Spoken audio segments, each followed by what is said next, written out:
فجر کے درس میں حسب ترتیب ابھی طلباء و شامعین حاضرین، آج ہم قواعد قرآنیہ کے حوالے سے قاعدہ نمبر 27 پڑھیں گے۔ 27 کون سا؟ 27۔ پیچھے ہم نے قاعدہ نمبر 26 میں جو اصول پڑھا تھا وہ ہے غیر خدا کے نام پہ ذبح کرنے کے حوالے سے، اور اس میں ہم نے بتایا تھا کہ مطلقاً غیر اللہ کے نام پر کسی چیز کو پکارنا یا نامزد کرنا حرام نہیں ہو جاتا جب تک عقیدہ یہ ہو کہ وہ اللہ تعالیٰ کی مخلوق ہے۔ اور مشرکین مکہ اپنے بتوں کے نام پر جانوروں کو نامزد کرتے تھے، پھر اپنی طرف سے ان پر مختلف قیود قیدیں لگا کر اور ان کو اپنے اوپر حرام ٹھہرا لیتے تھے۔ اور اس کا ہم نے معنی بھی بتایا، وما أُهِلَّ بِهِ لِغَيْرِ اللَّهِ، یعنی عمدہ ذبح، کہ جب کسی جانور کو ذبح کریں گے تو ذبح کے وقت آپ خدا تعالیٰ کا ہی نام لیں گے۔ اور اسی طرح یہ قرآن پاک کی ہے إِنَّ صَلَاتِي وَنُسُكِي وَمَحْيَايَ وَمَمَاتِي لِلَّهِ رَبِّ الْعَالَمِينَ، یہ سورۃ الانعام میں آیا ہوا ہے۔ آقا کریم صلی اللہ علیہ وآلہ وسلم سے اللہ تعالیٰ نے فرمایا، محبوب آپ ان کو فرما دیجئے کہ بے شک میری صلاۃ، میری نماز، میری قربانی اور میرا جینا اور میرا مرنا سب اللہ تعالیٰ کے لیے ہے۔ تو آج ہم قاعدہ نمبر 27 میں جو لفظ پڑھیں گے وہ ہے نفع نقصان کا مالک ہونا۔ کیا؟ نفع نقصان کا مالک ہونا، یعنی قرآن کریم میں بعض آیات وہ ہیں جن میں اللہ تعالیٰ نے محبوب کریم صلی اللہ علیہ وسلم سے فرمایا کہ آپ فرما دیجئے کہ میں اپنی جان کے بھلے برے کا اختیار نہیں رکھتا۔ یہ آیات ہیں، اس طرح کی آیات جہاں بھی قرآن پاک میں آئیں گی تو اس سے مراد کیا ہوگا؟ اس سے مراد ہوگا ذاتی طور پر، ذاتی کوئی میرے ملکیت نہیں، ذاتی میں اپنے نفع نقصان کا کوئی مالک اختیار وغیرہ نہیں رکھتا۔ اور جہاں قرآن کریم نے نبی کریم صلی اللہ علیہ وسلم کے اختیارات کو بیان فرمایا ہے وہاں معنی کیا ہوگا؟ وہ اللہ تعالیٰ کی عطا ہے۔ اور جہاں نفی ہوگی وہ بالذات ہوگی، اور جہاں اس بات ہوگا اللہ تعالیٰ کا فضل وہاں ہوگا۔ تو اس اصول کو مد نظر رکھتے ہوئے ہم ایک دو آیات سے مثال واضح کریں گے۔ اب مثال کے طور پہ دیکھیں، قرآن پاک میں اللہ تعالیٰ فرماتا ہے سورۃ اعراف میں آیت نمبر 188 میں اسی اصول کو بیان کیا گیا، قُل لَا أَمْلِكُ لِنَفْسِي نَفْعًا وَلَا ضَرًّا إِلَّا مَا شَاءَ اللَّهُ، تم فرماؤ کہ میں اپنی جان کے بھلے اور برے کا خود مختار نہیں مگر جو اللہ چاہے۔ اور یہ کنز الایمان ترجمہ ہے، دوسرے تراجم آپ دیکھیں گے تو وہاں خود کا لفظ نہیں ہوگا، وہاں یہ ترجمہ انہوں نے لکھا ہوگا کہ تم فرماؤ میں اپنی جان کے بھلے برے کا اختیار نہیں رکھتا مگر جو اللہ چاہے۔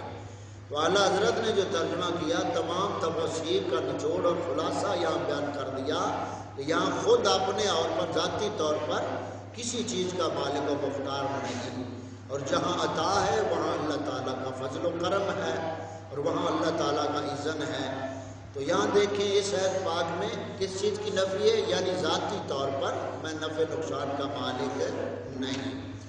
اسی طرح دوسرے مقام پہ آپ دیکھیں اللہ تعالیٰ ارشاد فرماتا ہے وَمَا أُغْنِيَ عَنْكُم مِّنَ اللَّهِ مِن شَيْءٍ، سورۃ یوسف میں حضرت یعقوب علیہ السلام کا ذکر کرتے ہوئے آپ نے اپنے بیٹوں سے جو فرمایا تھا اور میں تم سے دفع نہیں کر سکتا اللہ کے مقابل کوئی چیز، یعنی یعقوب علیہ السلام نے اپنے بیٹوں سے فرمایا کہ اگر اللہ تعالیٰ کی طرف سے تم پر کوئی مصیبت یا کوئی چیز آزمائش آ گئی تو میں اللہ کے مقابلے میں تمہیں نہیں بچا سکوں گا۔ تو یہاں اب جو ہے نفع نقصان وہ اللہ تعالیٰ کے مقابل میں ہے، اور کوئی بھی نبی ولی اللہ تعالیٰ کا پیارا معاذ اللہ رب کے مقابلے میں نہیں ہوتا، رب تعالیٰ کی وحی اور اللہ تعالیٰ کے حکم کے تابع ہوتا ہے۔ اور پہلی آیت میں بھی ہمارا جو مدعا ہے وہ ثابت ہے، ما شاء اللہ جو لفظ ہے، قل لا املک لنفسی نفعا وضرا، تم فرماؤ میں اپنی جان کے بھلے برے کا مالک نہیں، الا ما شاء اللہ، مگر جو اللہ چاہے۔ تو اللہ تعالیٰ نہیں چاہتا کہ اپنے انبیاء کو معاذ اللہ اس طرح رسوا کرے جیسے بعض بدبخت لوگ ان آیات سے ادھورا مطلب لے کر بیان کرتے ہیں۔ تو یہ نفع نقصان کے حوالہ سے آپ تقریریں بھی ان کی سنیں گے تو اور ان کے تحریریں پڑھیں گے تو یہی ہوگا، اللہ تعالیٰ کے سوا کوئی نفع نقصان کا مالک نہیں ہے۔ تو یہی آیت اوپر لکھی ہوگی اور جہاں اس بات ہے ان آیتوں کو یہ چھوڑ دیں گے، یعنی ادھورا قرآن پڑھیں گے۔ اور قرآن پاک فرماتا ہے وَتُؤْمِنُونَ بِبَعْضِ الْكِتَابِ وَتَكْفُرُونَ بِبَعْضٍ، اللہ تعالیٰ فرماتا ہے ایسے ظالموں سے بچو جو قرآن کا کچھ حصہ مانتے ہیں اور کچھ کی نفی کرتے ہیں، کچھ حصہ بیان کرتے ہیں کچھ چھپاتے ہیں، تو ایسوں سے بچ جاؤ۔ تو یہ یعقوب علیہ السلام کے بارے میں فرمایا، اور یعقوب نہیں دفع کر سکتے تھے اللہ کی کوئی مصیبت مگر یعقوب کے دل کی حاجت جو پوری کرنے کی۔ یہی صورت یوسف میں آیت نمبر 67 میں نفی ہے اور آیت نمبر 68 میں آگے اثبات ہے، یعنی ما کان یغنی عنہ من اللہ من شیء الا حاجۃ فی نفس یعقوب، اور یعقوب دفع نہیں کر سکتے تھے ان سے اللہ کی کوئی مصیبت مگر یعقوب کے دل کی حاجت تھی جو پوری ہو گئی۔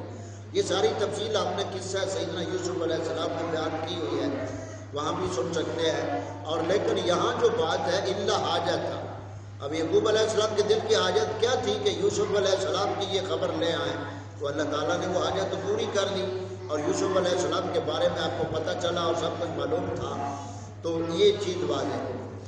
اب اگلی بے کی مثال دیکھیں کہ اللہ تعالیٰ نے اپنے محبوب کریم صلی اللہ علیہ وآلہ وسلم کے حوالے سے فرمایا، نفع نقصان کے حوالے سے، اغناہم اللہ ورسولہ من فضلہ، غنی کر دیا انہیں اللہ اور اس کے رسول نے اپنے فضل سے۔ تو غنی کرنے والا کون ہے؟ اللہ تعالیٰ۔ اور قرآن پاک میں یہ بھی ہے کہ بت غنی نہیں کر سکتے، بت غنی نہیں کر سکتے، تو وہاں بتوں کی نفی ہے کہ بت غنی نہیں کر سکتے۔ اور پیاروں کے بارے میں فرمایا اغناہم اللہ ورسولہ من فضلہ، یہ سورۃ بقرہ ہے، سورۃ توبہ 10ویں بارے میں، غنی کر دیا انہیں اللہ اور اس کے رسول نے اپنے فضل سے۔ اور یہ سورۃ توبہ کی آیت نمبر 59 میں آپ دیکھیں، وَلَوْ أَنَّهُمْ رَضُوا مَا آتَاهُمُ اللَّهُ وَرَسُولُهُ، اور اگر وہ راضی ہوتے اس پر جو انہیں اللہ اور اس کے رسول نے فضل سے دیا۔ اب جہاں عطا آ گئی کہ اللہ تعالیٰ بھی دیتا ہے اور اس کا رسول بھی دیتا ہے، تو بت نہ کچھ دیتے ہیں، نہ غنی کر سکتے ہیں، نہ نفع نقصان کے مالک ہیں۔ اب جس نے نبی کریم صلی اللہ علیہ وسلم کی ذات اور آپ کی بات کو چھوڑا وہ جہنم میں جائے گا یا نہیں؟ پکا جہنم میں جائے گا۔ تو اب نقصان تو اسے پہنچا جس نے رسول اللہ صلی اللہ علیہ وسلم کو چھوڑ دیا اور آپ کے طریقے کو چھوڑ دیا، وہ یقیناً نقصان میں گیا۔ تو اللہ تعالیٰ کے سوا کوئی نفع نقصان کا مالک نہیں، تو پوچھو مجازی طور پر یہ جانوروں میں نفع نقصان والے ہیں یا نہیں؟ کوئی جانور نفع نقصان پہنچاتے ہیں یا نہیں؟ سانپ کیا کرتا ہے ڈنگ مار کے؟ بولتے نہیں؟ گونگے بیٹھے ہو، سانپ کیا کرتا ہے؟ نقصان دیتا ہے۔ تو اللہ تعالیٰ کے سوا تو کوئی نفع نقصان دے نہیں سکتا۔ تو کیا مطلب ہوا کہ نقصان والی چیزیں بھی تخلیق اسی کی ہے اور نفع والی بھی چیزیں تخلیق اسی کی ہے۔ روٹی کھانا فائدہ نفع دیتا ہے یا نہیں؟ دیتا ہے۔ بھوک مٹاتا ہے کھانا، پانی پیاس بجھاتا ہے۔ تو یہ نفع نقصان کے حوالے سے مختصر طور پر یہ قاعدہ نمبر 27 کو ہم نے بیان کیا، اور اسی طرح قاعدہ نمبر 28 کو ہم ساتھ لے لیتے ہیں۔ اور اس قاعدہ نمبر 28 میں ہم جو آپ کو طریقہ بتا رہے ہیں وہ ہے، اللہ تبارک و تعالیٰ نے بعض قرآن پاک کی آیتوں میں ڈرنے سے، اللہ تعالیٰ کے سوا دوسروں سے ڈرنے کی ممانعت فرمائی گئی، اور صرف اللہ تعالیٰ ہی سے ڈرو، وہاں اللہ تعالیٰ کے عذاب اور خوف کا ذکر ہے، اور اللہ تعالیٰ کی کبریائی کا خوف مراد ہے۔ کسی کو معبود سمجھ کر نہ ڈرو، یا رب تعالیٰ کے مقابلے میں نہ ڈرو، یعنی یا خوف کے حوالے سے یہ قاعدہ کلیہ ہے۔ جن آیتوں میں دوسروں سے ڈرنے کا حکم دیا گیا یا فرمایا گیا کہ فلاں پیغمبر فلاں سے ڈرے، وہاں تکلیف کا ڈر، عذاب پہنچانے کا خوف یا فتنہ کا خوف مراد ہے، تاکہ آیتوں میں تعارض نہ ہو۔ خلاصہ یہ ہے کہ کبریائی کی ہیبت مومن کے دل میں صرف اللہ تعالیٰ ہی کی چاہیے، اور دوسرے کسی کی فتنہ کا خوف مخلوق کا ہو سکتا ہے۔ مثلا اللہ تعالیٰ فرماتا ہے وَأَوْفُوا بِعَهْدِي أُوفِ بِعَهْدِكُمْ وَإِيَّايَ فَارْهَبُونِ، تم میرا حد پورا کرو میں تمہارا حد پورا کروں، اور صرف مجھ سے ہی ڈرو، اور صرف مجھ سے ہی ڈرو۔ ابھی صحیح پاک میں اللہ تعالیٰ سے ڈرنے کا حکم ہے، اور آگے فرمایا فلا تخشوهم واخشونی، سورۃ بقرہ آیت 150۔ بس ان کافروں سے نہ ڈرو، مجھ سے ڈرو۔ اسی طرح اللہ تعالیٰ نے رسولوں کے بارے میں فرمایا جو اللہ تعالیٰ کے پیغام پہنچاتے اور اس سے ڈرتے وہ اللہ کے سوا کسی سے نہیں ڈرتے۔ اسی طرح جتنی آیتیں ہیں یعنی رب تعالیٰ کے مقابلے میں اللہ تعالیٰ سے ہی ڈرنا چاہیے اور کسی مخلوق سے نہیں ڈرنا چاہیے۔ اور اسی طرح جہاں ڈرنے سے مخلوق سے ڈرنے کا حکم دیا گیا ہے وہاں اللہ تعالیٰ کے قانون کا احترام کرنا مقصد ہوتا ہے۔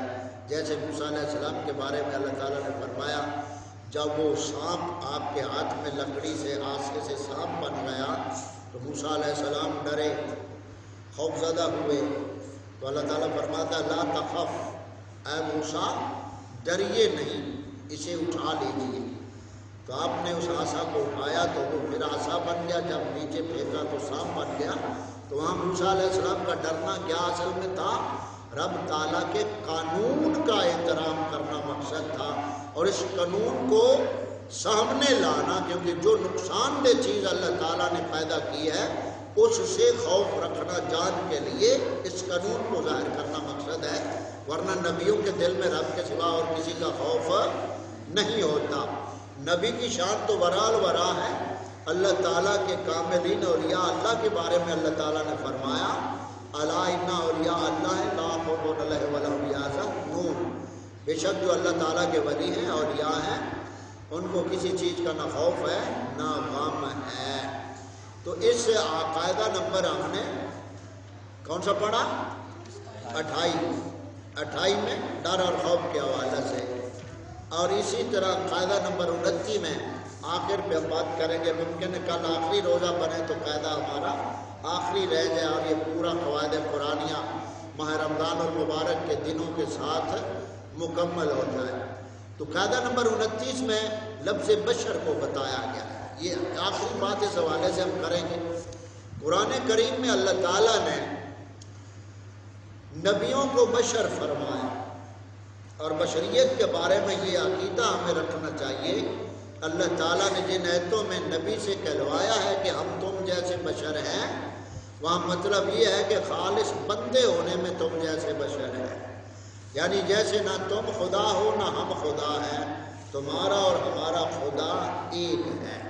اس لیے نبیوں سے بشر کہلوایا گیا، جیسے قل انما انا بشر مثلکم، محبوب صلی اللہ علیہ وسلم آپ فرما دیجئے کہ میں بھی تم جیسا تمہاری شکل کا تو تمہاری جیسا بشر ہوں۔ اور بشر ساتھ کیا فرمایا کہ مجھ پر وہی ہوتی ہے کہ میرا اور تمہارا الہ معبود ایک ہے۔ تو یہاں پتہ چلا کہ جہاں نبیوں سے کہلوایا گیا کہ آپ کہیں میں تمہاری مثل بشر ہوں، تو اس کا نتیجہ کیا نکلا کہ خدا نہ ہونے میں تمہاری مثل ہوں، یعنی تم بھی بندے ہو میں بھی بندہ ہوں، نہ میں خدا ہوں نہ تو خدا، نہ تم خدا ہو۔ تو یعنی بندگی کے اعتبار سے، بندہ ہونے کے اعتبار سے میں تمہاری طرح کا بشر ہی ہوں۔ اب لوگوں نے اس آیت پاک کو لیا اور سامنے رکھ کر یہ کہا کہ نبی کریم صلی اللہ علیہ وسلم تو نور نہیں ہے، قرآن بشر فرما رہا ہے، تو اس کی وجہ زیادہ تفصیل کی ضرورت نہیں۔ ہم پچھلے دروس میں ہم پڑھ چکے نور و بشر کے دروس میں یہ باتیں آپ کو بتا چکے ہوئے، اور وہاں اس قاعدے کو بھی ساتھ اسی درس کے ملا دیں گے تاکہ وہ اور یہ ایک دونوں مل جائے، تو یہ پورا مسئلہ وہاں ہم نے آپ کو تفصیل سے بتایا تھا۔ تو یہ قواعد قرآنیہ 29 ہو گئے، کتنے؟ 29۔ روزہ آج کون سا ہے؟ 28واں، اور یہ 29 قاعدے ہو گئے۔ اصول و ضوابط قرآن کریم کو سمجھنے کے لیے آیات کی آپس میں تطبیق کے حوالے سے کہ جہاں آیات آئیں گی وہاں معنی دیکھا جائے گا، صحت و سباق دیکھا جائے گا، اور اس اعتبار سے پھر لفظ کا معنی ہوگا۔ تو یہ قواعد قرآنیہ اللہ تعالیٰ کے فضل و کرم سے، بیٹا سیدھے بیٹھو، جو بچے ابھی تک نہیں پہنچو جلدی پہنچو، شاباش۔ تو آج ہمارا یہ 29واں قاعدہ جو ہے نور و بشر کے حوالہ سے، ہمارا عقیدہ ہے کہ آقا کریم صلی اللہ علیہ وسلم بشر بھی ہیں اور نور بھی ہیں۔ بشر کے اعتبار سے جو کہے کہ نبی کریم صلی اللہ علیہ وسلم بشر ہے ہی نہیں، مطلقاً بشریت کی نفی کرے وہ مسلمان نہیں رہتا، اور جو آقا کریم صلی اللہ علیہ وسلم کی نورانیت کی نفی کرے تو وہ گمراہ ہو جاتا ہے۔ اور اس میں مخالفین لوگ کو ان کا عقیدہ نظریہ کیا ہے، وہ فتنہ کیا پھیلاتے ہیں، وہ کہتے ہیں جی ہم نور مانتے ہیں، ہم نور ہدایت مانتے ہیں، قرآن نور ہے، دین نور ہے، شریعت نور ہے، تبلیغ نور ہے، نبی کریم صلی اللہ علیہ وسلم کی صفت نور ہے، ذات نور نہیں مانتے ہیں۔ یہ اصل ان کا اور ہمارا اختلاف ہے۔ ہم کہتے ہیں آقا کریم صلی اللہ علیہ وسلم کی ذات بھی نور ہے اور بات بھی نور ہے، شریعت بھی نور ہے، دین بھی نور ہے، تبلیغ بھی نور ہے، اور یہاں تک تھانوی نے لکھا مواعظ میلاد النبی صلی اللہ علیہ وسلم جو کتاب اس نے لکھی، اس میں اس نے خود لکھا نبی خود نور، نبی خود نور اور قرآن ملا نور، تو پھر دونوں مل کے کیوں نہ ہوں نور علی نور۔ باطن لوگ بد باطن لوگ کہتے ہیں کہ نور اور بشر تو اکٹھے ہی نہیں ہو سکتے۔ ٹھیک ہے جی، آپ کی آنکھ میں کیا ہے؟ نور۔ آنکھ میں کیا ہوتا ہے؟ نور۔ تو آپ بشر ہیں یا نور؟ ہم مٹی سے بنے ہیں اور آنکھ میں اللہ تعالیٰ نے نور رکھا ہے۔ تو ملا میں نور اور بشر اکٹھے ہو سکتے ہیں تو شرک نہیں ہے، اور آقا کریم صلی اللہ علیہ وسلم کی ذات پاک میں اللہ تعالیٰ نے نور و بشر کو جمع فرما دیا، تو وہاں کیا اعتراض ہو سکتا ہے؟ بخاری شریف کی حدیث پاک ہے، آقا کریم صلی اللہ علیہ وسلم نے دعا مانگی، آئے اللہ میرے سجے نور کر دے، میرے کھبے نور کر دے، میرے اگے نور کر دے، میرے پیچھے نور کر دے، میرے اوپر نور کر دے، وجعلنی نورا، اور مجھے سراپا نور بنا دے۔ اسی لیے اللہ تعالیٰ کے محبوب صلی اللہ علیہ وسلم اپنے در اقدس پہ داخل ہوئے، گھر میں اندھیرا تھا کیونکہ اس وقت یہ بتیاں تو ہوتی نہیں تھی، چراغ ہوتے تھے، اور گھر میں اما عائشہ صدیقہ رضی اللہ تعالیٰ عنہا موجود تھی، آپ کو دیا جل رہا تھا تو آپ وہ سوئی سے کام کر رہی تھی کپڑے کے اوپر، تو آپ کے ہاتھ سے سوئی گر گئی اور آپ سوئی نہیں دیکھ پا رہی ہیں۔ آپ صلی اللہ علیہ وسلم جو ہی داخل ہوئے تو آپ صلی اللہ علیہ وسلم مسکرائے، اور آپ سلم کے دندان مبارک سے ایسا نور ظاہر ہوا کہ اما عائشہ پاک نے اس نور میں اس سوئی کو تلاش کر لیا۔ تو یہ نور حسی ہے، یعنی جو محسوس ہو اس کو نور حسی کہتے ہیں۔ مانوی نور کا مطلب یہ ہوتا ہے کہ یعنی روشنی، اور حسی نور جو محسوس ہو۔ آقا کریم صلی اللہ علیہ وسلم کا جسم بھی اللہ تعالیٰ نے نور علی نور بنا دیا، اور آپ کا پیغام تو نور علی نور ہی ہے، آپ کی ذات بھی نور ہے۔ یہ تو بہت دور کی بات ہے، اونچی بات ہے۔ ہمارے آقا کریم صلی اللہ علیہ وسلم کی بارگاہ میں دو صحابی آئے، اور وہ دو صحابی آئے بارگاہ رسالت میں، وہ مسئلہ پوچھنے کے لیے بیٹھے رہے، اور ان کو دیر ہو گئی، شام ہو گئی، وہی نماز پڑھی، اب جانے لگے تو گھر دور تھا اور راستے میں اندھیرا تھا۔ عرض کی یا رسول اللہ صلی اللہ علیہ وسلم ہمارے پاس کوئی روشنی کا انتظام نہیں ہے، راستہ کٹھن ہے۔ تو آپ صلی اللہ علیہ وسلم نے فرمایا کہ وہاں سے ایک چھڑی لے آؤ، لکڑی وہ لے آئے۔ آپ صلی اللہ علیہ وسلم نے اس لکڑی مبارک کو ہاتھ مبارک لگایا تو وہ شمع کی طرح روشن ہو گئی۔ اب وہ صحابیوں نے، دونوں صحابہ رضوان اللہ علیہ مجمعین رضی اللہ تعالیٰ عنہما نے وہ روشن چھڑی لی اور ایک ساتھ سفر کرتے رہے۔ اب آگے دونوں کے راستے جدا ہونے تھے۔ اب دوسرے صحابی کا عقیدہ ہے کہ یہ روشن ہوئی تو اور چھڑی اس سے لگاؤں گا تو وہ بھی روشن ہو جائے گی۔ تو دوسرے صحابی نے چھڑی لی، اس روشن چھڑی سے چھڑی لگائی تو اسے اپنی روشنی مل گئی، اسے اپنی روشنی، اور دونوں صحابہ گھر چلے گئے۔ تو یہ آقا کریم صلی اللہ علیہ وسلم کی نور کی برکات ہیں۔ تو نور و بشر کے حوالہ سے آج کا ہمارا یہ جو درس ہے قاعدہ نمبر 29 یہ اختتام کو پہنچ